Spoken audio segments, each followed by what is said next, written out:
Thousands of years ago, way before cranes, engines, or electricity, the ancient Egyptians pulled off one of the greatest architectural feats ever: the pyramids. The massive stone blocks, some weighing as much as a Range Rover, sitting at a height of over 200 feet, seemed so unreal that many even believed ETs helped build them. But new research shows the secret was actually right here on Earth. The Egyptians probably used a giant ancient water elevator to move those heavy stones for their very first pyramid, the Step Pyramid of Djoser, around 4,700 years ago. Now, the first question that comes to mind is, where did they find such huge amounts of water to run this construction in the middle of the desert? Some studies say that the Sahara Desert had more regular rainfall thousands of years ago than it does today. So, the landscape resembled a savanna, not a desert. So it was possible there was enough natural water to support the hydraulic lift. Researchers found deep vertical shafts inside the first stone pyramid.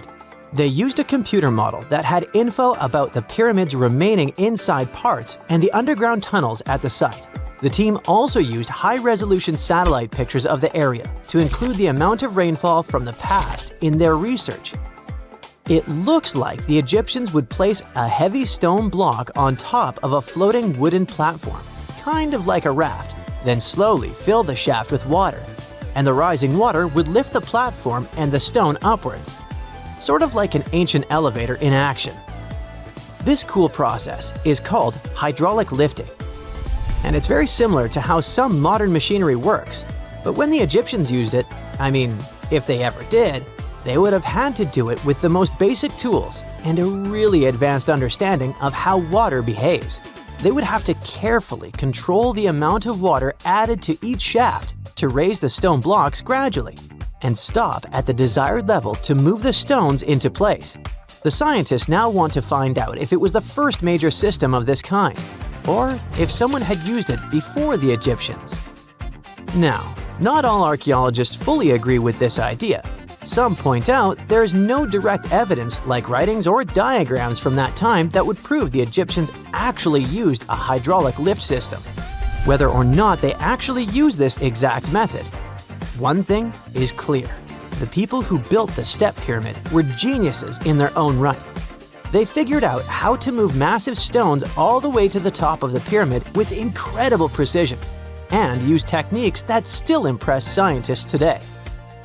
West of the pyramid, archaeologists found some evidence of a human-made lake or reservoir. They believe the Egyptians may have created this temporary lake and used channels or canals to move the water toward the pyramid. The pyramid itself may have been surrounded by a moat that helped direct water into these vertical shafts. There's even an enormous stone structure nearby, which could have acted like a dam. It stored and filtered water in the amounts they needed. In fact, scientists have discovered that 31 pyramids are likely to have been built along a long-lost ancient branch of the River Nile. It is now hidden under desert and farmland. For many years, archaeologists have thought that ancient Egyptians must have used a nearby waterway to transport materials, equipment, people, and whatever else they needed to build the pyramids on the river. But up until recently, they weren't certain of the location, shape, size, or proximity of this waterway to the site of the pyramids. They used radar, satellite imagery, historical maps, geophysical surveys, and sediment coring to map the river branch. The scientists believe that a huge drought and sandstorms buried it thousands of years ago. They managed to go below the surface of the sand and get images of some hidden features, thanks to radar technology. The team found hidden rivers and ancient structures running at the foothills of where most of the ancient Egyptian pyramids lie. The discovery of this extinct river branch could explain why there are so many pyramids between Gaza and Licht in what is now an inhospitable area of the Saharan desert. And if it wasn't cool enough, the area seems to have had a kind of water filtration system.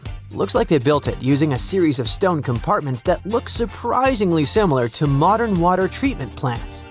So, the Egyptians probably weren't just filling up the shafts with any water. They may have been managing and purifying it. They wanted to make sure it was clean and flowing in the right amounts, not to damage the pyramid or flood the area. Alright, water transportation is a complex issue. But even the most basic things, like how many sides the Great Pyramid of Giza has, can still surprise us. It's not 4, as you might logically conclude. It's not even 5 or 3, but 8.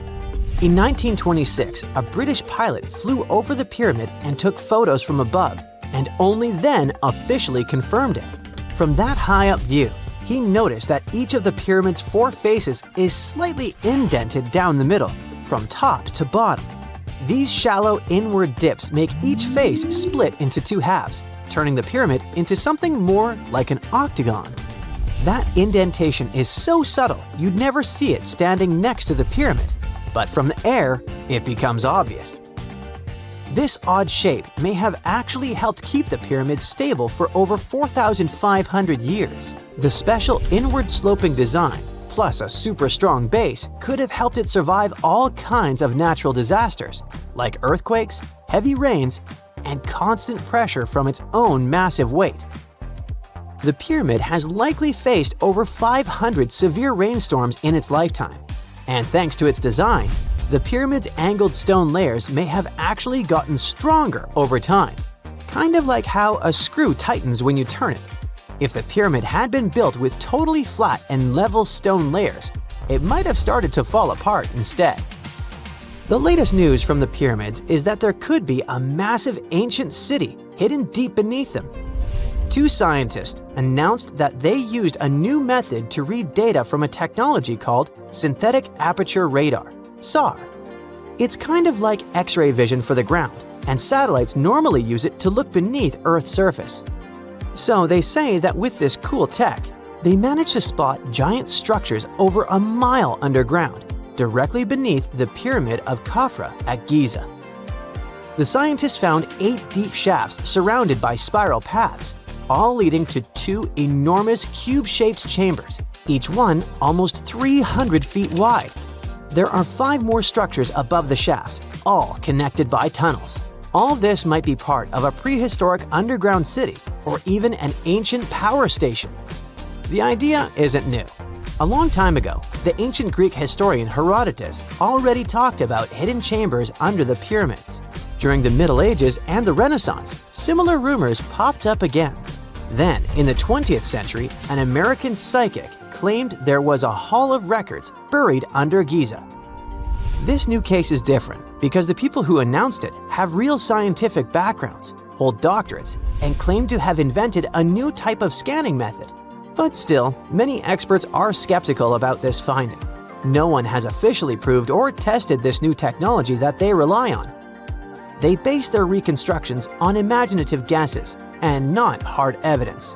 And most importantly, the claims don't fit with what archaeologists already know about the area from actual excavations. So until there's solid, peer-reviewed evidence, the idea of a lost city under the pyramids will remain just an idea. It turns out the Great Pyramid of Giza might be way older than we think, like over 20,000 years old. That's older than farming or written language. But then, who built such astonishing monuments? Were those even human? Italian researcher Alberto Donini based his idea on something called the relative erosion method. In short, you look at how stone wears down over time and say, yeah, this kind of damage would take way longer than a few thousand years. But before we dive deeper, here's a quick refresher on the pyramids themselves. The pyramids of Giza are some of the oldest giant stone structures ever made by humans.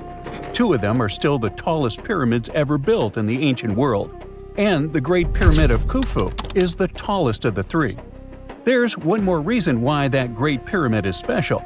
It's the only one of the original 7 wonders of the ancient world that's still standing today. Now, these pyramids weren't built in one sudden aha moment.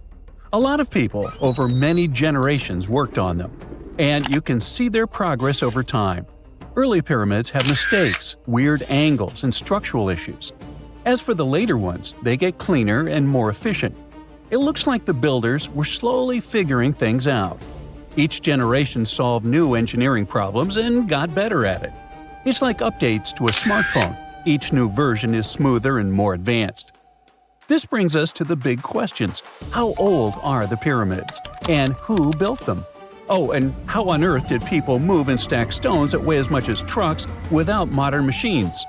Well, so far we have pretty solid evidence for the general timeline and the workers involved in the process. But the exact construction methods are still debated. And that's why claims like this 20,000-year-old pyramid idea get so popular. Most historians stick with the traditional dating, around 4,500 years old. Now let's get back to the relative erosion method. Wind, rain, heat, cold, they all slowly eat away at rock. And the longer a stone sits outside, the more damage it collects. Like how an old sidewalk looks way rougher than a brand new one. And the Great Pyramid wasn't always rough and blocky. It used to be wrapped in smooth white limestone. But after a big earthquake in the year 1303, Egyptians pulled off the outer stones and used them to rebuild Cairo. That's why parts of the pyramid have only been exposed to the weather for about 675 years. At the base of the pyramid, there's a limestone pavement.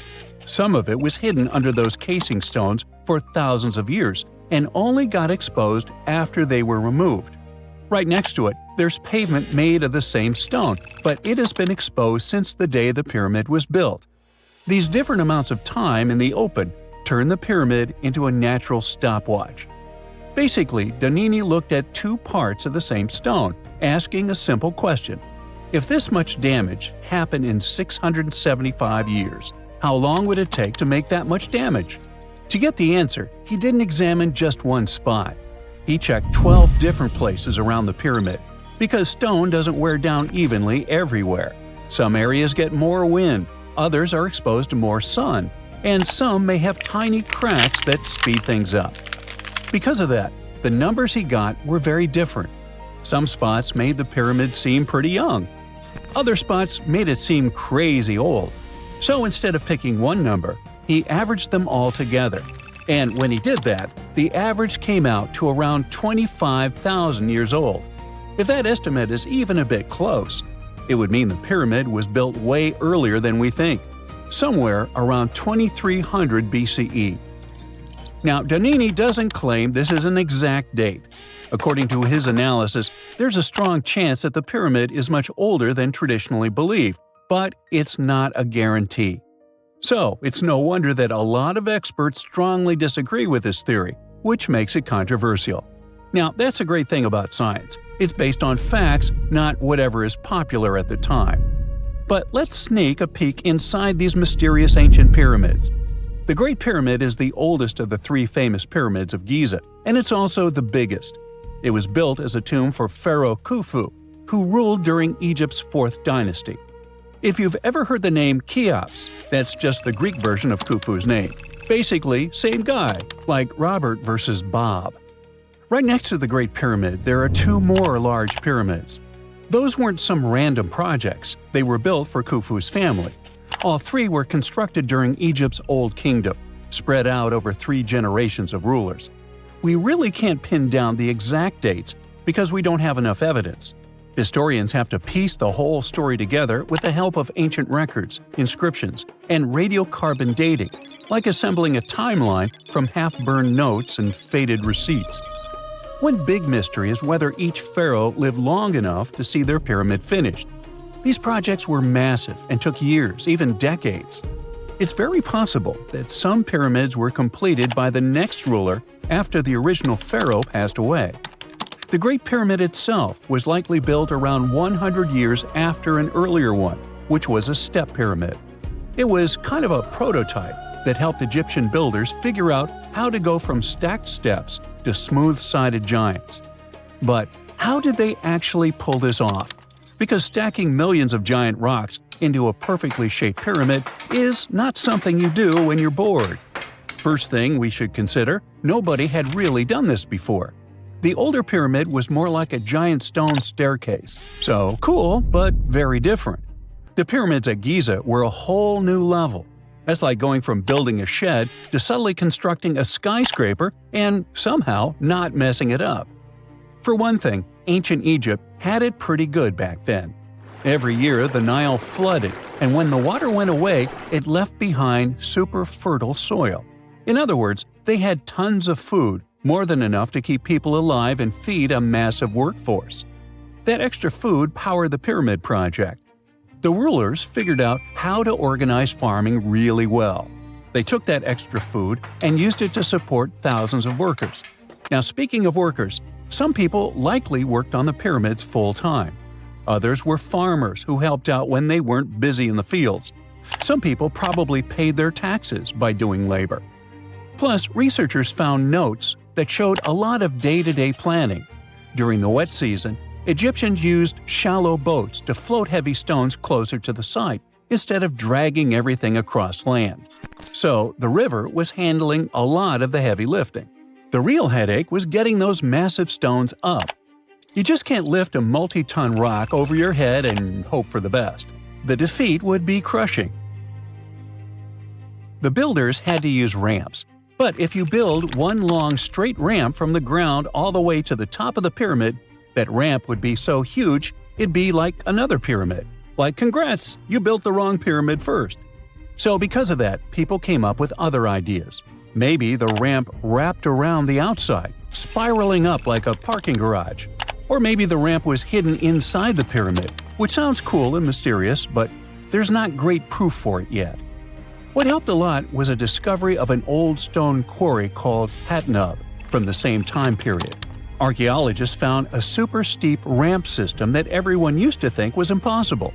It had holes for wooden posts on the sides, and workers probably used ropes and sleds to drag huge stone blocks uphill. Just imagine a group of people hauling a sled while looping ropes around posts for extra leverage.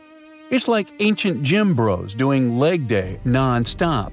If the pyramid builders used something like that, it means the ramps didn't need to be massive. They could be way shorter and steeper. In any case, the mystery of the pyramids is far from solved. Maybe one day, someone will discover the rest of the tale. And now we're off to almost 5,000 years ago. Let me take you to ancient Egypt, where back in 2550 BC, guess what? The construction of the Great Pyramids of Giza started. People learned to build cathedrals and skyscrapers, but it wasn't until recently that these massive buildings appeared. It's still a mystery to even modern scientists how these pyramids were built 5,000 years ago. No wonder they are one of the 7 wonders of the ancient world. They're also the oldest of them and the only wonder of the ancient world that still exists in the 21st century. It must have taken a lot of cooperation to build a thing that massive, even for today's metrics. But the Giza pyramids weren't the first pyramids ever. The first one, called the Step Pyramid, was built around 80 years before the first Pyramid of Giza in 2630 BC for King Djoser. It wasn't meant to be extraordinary, but ended up being quite impressive. It was a pyramid of 6 stepped layers of stone. It was 204 feet high, which is as tall as a 19-story building. And it was the tallest building that existed at that time. It wasn't just a pyramid though, it was surrounded by a whole complex of buildings, including even courtyards.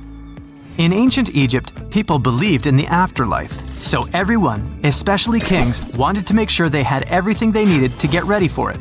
Here's why the pyramid complex was perfectly supplied with a lot of objects people used every day. The complex included a pyramid and a kind of a palace. Those buildings had many things the king loved and might need one day, like furniture, food, and gold vessels. After Djoser, building pyramids became common practice, but many pyramids weren't finished. It would usually take about 20 years to build one, but many rulers reigned way less than that. Overall, there are more than 100 pyramids. The most famous pyramids are the Great Pyramids of Giza. The first one and the biggest one was built for Pharaoh Khufu, around 2550 BC. Initially, it was 481 feet tall, which is as tall as a 40-story building. The second pyramid was built for Khufu's son, Pharaoh Khafre, around 2520 BC. It's just a bit shorter, usually standing at 471 feet high, a 39-story building. This is the pyramid with the famous statue of the Sphinx. Sphinxes have a lion's body and a human head. They were built to guard important areas. This one has the head of Pharaoh Khafre and is guarding his pyramid, facing the sunrise. The Sphinx is most well known and is one of the world's biggest and oldest statues. Originally, it had red color and did have a nose. It's still possible to see the trace of red pigment by its ears. But no one knows exactly when the nose disappeared. For some time, the Sphinx was sort of hidden underground, being covered with sand up to its shoulders. Luckily, in the early 1800s, an adventurer with a team of 160 people dug it out. The third pyramid of Giza is the smallest one, being more than twice shorter. Originally, it was 218 feet high, about the height of a 20-story building.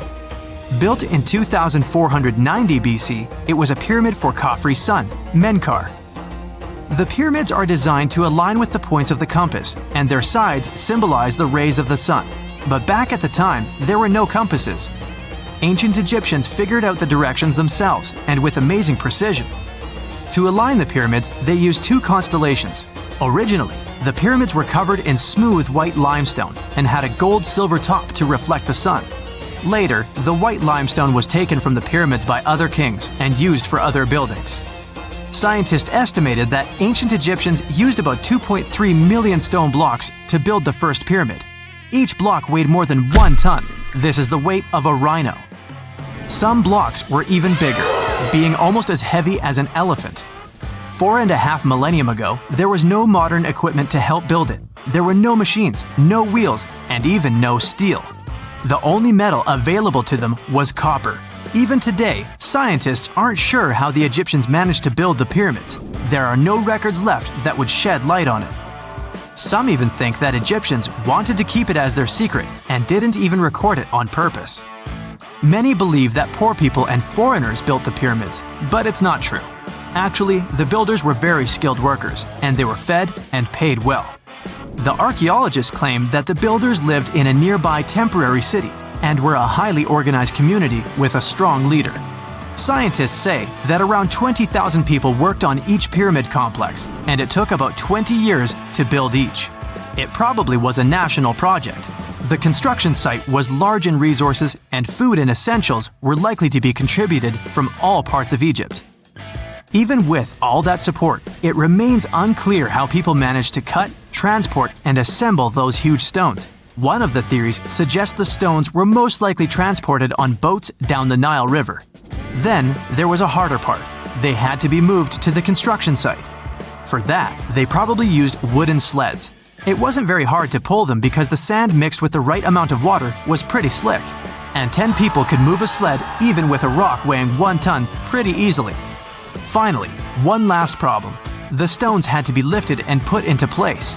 Archaeologists have discovered the remains of the ramps system that dates back to when the pyramids were built. Most likely, the Egyptians designed a unique system to move and pull huge stone blocks, but no one knows what it looked like exactly.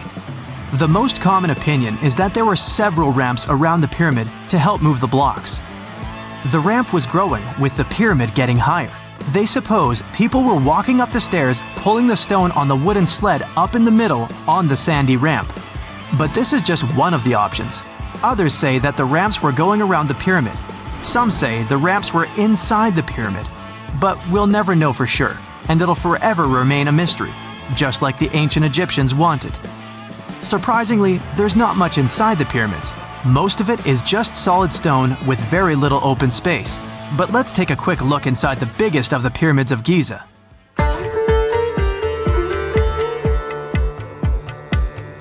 From the entrance, there are 2 stairs, one going down and the other one going up.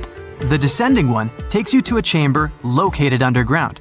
That's where the pharaohs are, but not in this pyramid because Khufu wanted to stay higher. The underground room is partly unfinished. The room with Khufu's sarcophagus is called the King's Chamber. It's upstairs and then through the tall and long Grand Gallery. Below the King's Chamber, there's a room called the Queen's Chamber. There are no queens though, and no one is sure why the room is called this. Unfortunately, none of these have any hieroglyphs on the wall. They're just bare. If you want to see them, you should go to the other rooms that are decorated. Those pieces of art are depictions of ancient Egypt's culture and daily life. The texts allow researchers to study their language and grammar. Sadly, the treasures that once were here in the pyramid are long stolen. From that room, there are several tunnels for an unknown purpose. There are many tunnels and passages inside the pyramids. There are many chambers and shafts and secret ways. Scientists have been sending little robots with cameras there for some decades already. And the robots did discover another chamber a bit upstairs with hieroglyphs on the walls. But even today, much of the pyramids is still unknown, and there's no so-called building plan of the pyramids. Egyptians did create a mystery no one can crack for 4,500 years already. Scientists recently started to X-ray the pyramid to learn what's inside it without entering it and its narrow, mysterious tunnels. Consider the Great Pyramids, one of the original 7 wonders of the world and the only one that still exists today. Did you know that the pyramids of Giza weren't the only pyramids out there? And they weren't even the first ones. First, there were the pretty good pyramids, but they didn't catch on. Nah, I made that up. Back to the story. In ancient Egypt, it was believed that kings were chosen by gods to serve on earth as their mediators. In the afterlife, they were expected to become gods themselves. The pyramid complex was built to make sure that the king had everything they might need in the afterlife. The complex included the pyramid, a palace, and temples. The tomb in the pyramid, where the king was buried, was filled with many things they might need, like furniture, food, and gold vessels. Actually, the first pyramid had been built 80 years before the first pyramid of Giza appeared. Overall, there were around 100 of them. Some weren't finished though, since the construction took a while and not every pharaoh lived long enough to see the end of the construction. And now let's talk about the construction itself. The biggest of the pyramids of Giza is as tall as a 40-story building. So how on earth did they manage to build a structure that massive 5,000 years ago, long before machines and other equipment appeared? Well, let's figure it out. So Pharaoh Khufu ascended the throne around 2575 BCE, and his architects started the construction of the oldest and biggest of the pyramids of Giza. He figured that over 2 million limestone blocks had to be used to build the pyramid, each weighing around 2.5 tons, around the weight of a rhino. The architect wanted to finish the construction in 20 years. To make it possible, a stone had to be carried and pushed into place every 4 minutes, 24 hours a day, 7 days a week, and 365 days a year, except leap year. So obviously, a lot of workers were needed to make it happen. Many believe that it was enslaved people who worked at the pyramid's construction site, but that's not true. Workers came from all over Egypt to contribute to the project. All in all, around 25,000 of them. The Egyptians were doing all kinds of work, starting with manual labor and crafting tools to administrative work. They all worked around 10 hours a day. They were housed and well-fed, and they were overall living a more comfortable life than an average Egyptian could afford at that time. Supposedly, the builders lived in a nearby temporary city and were a highly organized community with a strong leader. The pyramids seemed to be designed to align with the points on a compass, and their sides symbolized the rays of the sun. But back at that time, there were no compasses. Ancient Egyptians figured out the directions themselves and with amazing precision. To align the pyramids, they used 2 constellations. The construction site was arranged on the west bank of the Nile River. This also had a symbolic meaning. Just like the sun sets in the west, life sets in the west as well. The second pyramid of Giza was for Khufu's son, Pharaoh Khafre. It's a bit smaller, but this one has the famous noseless statue of the Sphinx. Of course, originally it had a nose.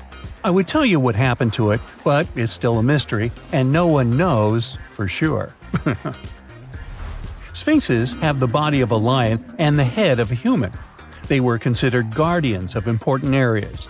This famous Sphinx, also pronounced Sphinx, has the head of Pharaoh Khafre and is guarding his pyramid, facing the sunrise. The Sphinx is one of the biggest and oldest statues in the world. Originally, it not only had a nose, but was also painted. Scientists have discovered traces of the red color of its face. So, most likely, the Sphinx was painted red. There are also remains of yellow and blue color on its body. The statue definitely wasn't boring. Till around 1800, the Sphinx was buried up to its shoulders until an adventurer with a team of 160 men dug it out.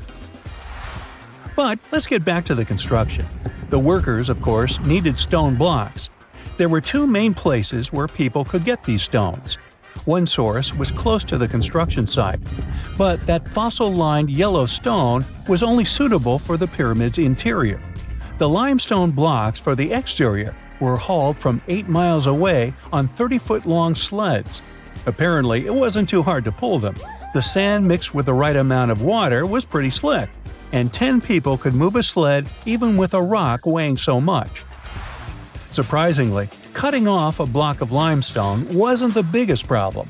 When in the ground, it was soft and could be split relatively easy. But after getting exposed to the air, limestone hardens. So the most difficult part was to shape the blocks. That step was crucial because the smallest inaccuracies could lead to the whole pyramid collapsing. So, okay, those limestones were mined, carried on a sled, shaped, and then what? How could they be put into place? Well, this is still a mystery. Archaeologists have discovered the remains of a ramp system that dates back around the time the pyramids were being built. So historians have come to the consensus that, most likely, the Egyptians designed a unique ramp system to move and pull huge stone blocks. The most common opinion is that there were several ramps around the pyramid. There probably was a central ramp with 2 staircases on each side of it built over the pyramid stones. The ramp was growing as the pyramid was getting higher. People might have been walking up the stairs, pulling up stones on wooden sleds. But this is just one of the options. Other experts say that the ramps were around the pyramid, and some say that the ramps were inside the pyramid. Maybe we will never know for sure, and it'll forever remain a mystery. The exterior limestone of the pyramid was polished with sand and stone until it gleamed. On top, there was a gold and silver capstone, which glimmered over Egypt like a second sun. So, that's how it was 5,000 years ago. Now, about the interior. Surprisingly, there's not much inside the pyramid. Most of it is just solid stone with very little open space. But let's take a quick look inside. From the entrance, there are 2 stairways, one going down and the other going up. They take us to the chambers. There are 3 of them inside. Now, why is that? Apparently, throughout the whole construction, a burial chamber had to be prepared at all times, just in case a pharaoh kicked the bucket before the construction ended. So, separate chambers were built one after another as the construction progressed. The last of them was the main one. It's called the King's Chamber. It's the one where Khufu was resting. It's the biggest room at the very heart of the pyramid, and there's a big passageway leading to it. It was likely used as a kind of elevator to move granite up to build the interior. Granite was also used to make 5 stories of support beams to ensure that the pyramid didn't collapse. And we can see that it worked since it's been standing for centuries. Unfortunately, none of these chambers have hieroglyphs on the walls. If you want to see the writings, you should go to the decorated tombs near the pyramids. Those pieces of art are depiction of ancient Egypt's culture and daily life. The texts allow researchers to study their language and grammar. The treasures that once were in the pyramids have been taken by people. There are also many secret tunnels and passages inside the pyramids, but even today, no one knows the whole plan of the interior. Scientists have been sending little robots with cameras inside for many years, but there's still a lot we don't know about the pyramids. Now they're trying to use an X-ray to scan the pyramids from the outside, without going inside. So yeah, ancient Egyptians did create a mystery no one has been able to crack for 5,000 years already. Secant, cosine, tangent, sine, 3.14159. Yeah, that was the cheer we heard coming from the trigonometry club back in the day. For the rest of us in math class, terms such as sine, tangent, and pi were just bewildering. Who invented these and why? Was their only purpose to make it harder for students? Well, not quite. Trigonometry was invented by the ancient Egyptians. They needed this knowledge to construct pyramids, and they did a pretty good job too. The Great Pyramid in Giza still stands today, some 4,500 years after it was built. No recalls either. So let's get out of that classroom and on a journey through time to reveal the secrets behind the ancient Egyptians' precision. Here you are, standing on the Great Pyramid's construction site, some 9 miles from Cairo. Well, the city still isn't there, as you're surrounded only by the desert and teams of construction workers.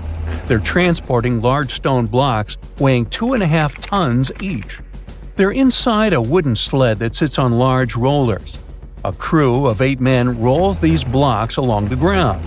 You immediately think of the rollers on a supermarket cash register. The principle is exactly the same, but the scale is greater, much greater. Scientists estimate that the Egyptians used 2.3 million such blocks in the Great Pyramid alone. And the block in front of you is one of the lighter ones. The heaviest of them weighed up to 15 tons. But where did all these blocks come from? Most of them originated from quarries around Giza. It's not that impressive, you think, but wait until you hear how ancient engineers transported the granite used in construction over 500 miles to the pyramid. There were no railways or highways back then, but the mighty Nile was always there. Researchers even believe that the Egyptians dug a canal to connect the Nile directly to the pyramid's construction site. All they had to do then was to wait for the flood season to begin, and voila! The rising water levels floated the heavy stone blocks for them. But how did they lift the enormous stones on dry land to stack them up to the top? Did they use oversized cranes? Well, ancient Egyptians worked around this problem, literally speaking. One of the workers is now pointing to the giant ramp going around the pyramid they're building. This is how a mountain road zigzags its way to the top. If the ramp went directly to the top of the pyramid, then workers couldn't pull the stone blocks along it. It would be too steep. Scientists have calculated that 8% could be the maximum incline. So ancient Egyptians just extended the ramp around the pyramid. Again, these are all theories, as the ramp could have been inside the pyramid, as some researchers suggest. The exact building method is still a mystery, guarded by the Sphinx. That's its real name, right? Wrong. As the Great Sphinx is just the statue's alias. You know, the name writers take when they want to hide their true identity, or a singer's stage name. The Sphinx's real name, translated from Egyptian, means Horus in the horizon. That was the name for the Egyptian deity of the sky. The trail of mystery doesn't end there. As a man walks past you with a bucket of paint, he's going to add a touch of color to the Great Sphinx. Researchers found specks of this red color next to its ear. That was some strong paint, as it survived for thousands of years. You are now standing straight in front of the Sphinx. You look up. It's very tall, right? 66 feet to be precise. Now resist the urge to take a selfie. You can do it. Now you notice something else. It looks like the Sphinx is in the center of a giant triangle in the back. That's one side of the Great Pyramid. And no, your eyes are not playing tricks on you. The Sphinx really does sit in the center of the pyramid's lateral face. Here's where math comes in handy. A pyramid has 4 sides, called lateral faces. There's also a 5th face, the base, but that's not visible. It's, wait for it, face down. The Sphinx has one last mystery to reveal: its age. Scientists agree that Pharaoh Khafre built the Sphinx. He ruled after his father, who had built a great pyramid nearby. So both structures were finished around the same time. Let's talk about numbers again. You've heard of Cleopatra, the Egyptian princess described as a woman of great beauty. Hello? She saw the pyramids, but she lived closer to the time of the first iPhone than the time of the people who built the pyramids. Fascinating, right? You can see thousands of people around you. They're working hard to build the pharaoh's tomb. But how many of them are there exactly? One Greek philosopher estimated there were as many as 100,000 workers. Seems like an okay number for such an enormous structure, but it can't be true. Science simply can't back up this number. Egyptologists put the total number of workers at 30,000. And yes, Indiana Jones was one of them, at least on the big screen, but he showed up late. Egyptologists know a lot about the pyramids, but not everything. Not because they don't want to, but because they haven't yet dug up enough evidence. They can only guess how the building process went. First, engineers would arrive to choose the right spot and do the necessary measurements. That's why they needed all that complicated math. Then, it's time for sourcing the material, the large stone blocks I mentioned earlier. When boats deliver them to the site of the future pyramid, workers can finally do their thing. They operated in smaller groups, but there were at least 2,000 of them chiseling and carving away at any given time. Sounds like a typical construction site today? Well, that's because it is, just thousands of years ago. It's amazing what ancient Egyptians were able to achieve with just copper and stone tools. The pyramid is now complete in front of you. But is it the same pyramid we see today? Why is this structure shining bright in the desert sun? Isn't it supposed to be a dusty yellow color? Well, no. Human activity and the elements have completely stripped the outer layer of stones over time. Expert craftspeople polished these blocks using nothing but stone and sand. The end result was a smooth and shiny rock. On the day it was completed, the Great Pyramid of Giza was a perfect triangle of light. Its polished sides acted like giant mirrors, reflecting the powerful Egyptian sun. This is the point where you should put your glasses on, and that shiny thing you see at the pyramid's very top is actually gold. The capstone at the top of the pyramid is called a pyramidion. It was covered in sheets of gold. As you can guess, these were the first stones to disappear. Let's make another stop before we get you back to your classroom. We travel to the British Isles, and no, Stonehenge isn't our destination. It is Newgrange in County Meath. Scientists estimate that the ancient peoples of Ireland built this stone monument around the year 3200 BCE.